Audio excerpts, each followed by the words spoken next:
Okay, going over the ingredient list, as you see, as I pick them up, the actual names, and then the quantity comes up also. And then if you're new to my channel, you guys can look down into my description box below the video, and you can get yourself a full description, of the ingredient list, where you can just copy and paste, to some other type of document, and then you can print them out. Okay, there you go. You see black pepper. I just put that there to taste because you just want to season it, and I'm gonna show you guys an example. And then listen, this right here do either 2 to 4, salmon steaks. So really wanted you guys to pay attention to, like, how to season this, because sometimes when we seasoning, fish steaks like this, or even fishing, seasoning, steaks, sometimes we think that we putting too much salt on it. There's no such thing, and that's why I'm just showing you guys and giving you guys an example. And this right here, I'm going ahead and just cracking some black pepper over the top of it. And again, I just want you guys just to get an example so you'll know, and don't be afraid to like season your fish. Then all you want to do is, you want to flip it over, and then what you want to do is, we just repeat. Very, very simple. You want to use a medium-high heat. And then we're going to use extra virgin olive oil. You know what? We're going to put about 2 tablespoons of extra virgin olive oil in there. And once that becomes hot, you'll see it starts to ripple a little bit. Then go ahead and just start adding your butter. You know what? You just want to work it back and forth. You don't want it to burn. You want to, be fast with it. You see it's not turning brown, but now is the time to get it in there. And listen, I'm using an induction top. And so listen, the heating element is in the middle. That's why I got them so close, if you guys want to know that.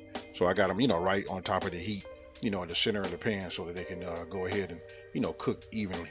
Now, what I'm doing is, listen, you want to go about 5 minutes on each side on a medium-high heat.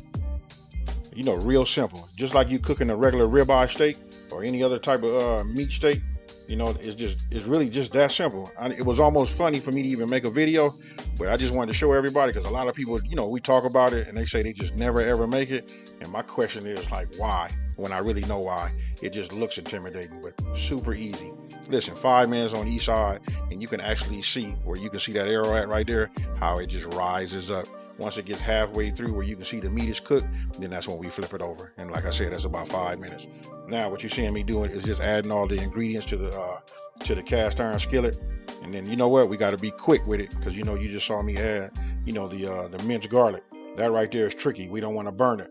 So I got it in there so it can mix with the oil and the butter and all of the juices, and it's going to melt this honey down right here. And you just want to work it back and forth. And what we're going to do is we're going to baste it with a spoon, as if it was a steak. We're going to take it, tilt the pan, we're going to get our spoon, and then we're going to put it on top of the meat. Hey, super simple. And listen, the results on this is just like amazing. You know what? It's all, listen, if you can, well, let me just say it this way. If you don't have a cast iron skillet, you got to get yourself one.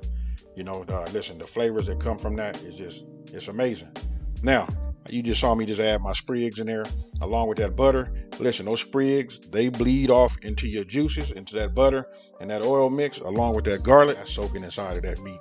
I can just tell you this right now. Listen, me doing this voiceover right now got my mouth watering, because listen, I knocked one of these off the first night, that was dinner, and I had one for lunch the next day. Super easy, amazing. It's huge on taste.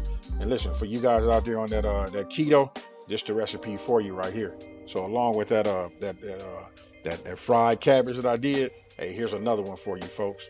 And there you have it. We got salmon steaks. Okay, what you're seeing me do right here is, listen, I continue to baste. That's real important. You want to just make sure the top of your salmon steaks stay, like super moist. And just the more you do it, the more the flavor penetrates, the top of the salmon steaks.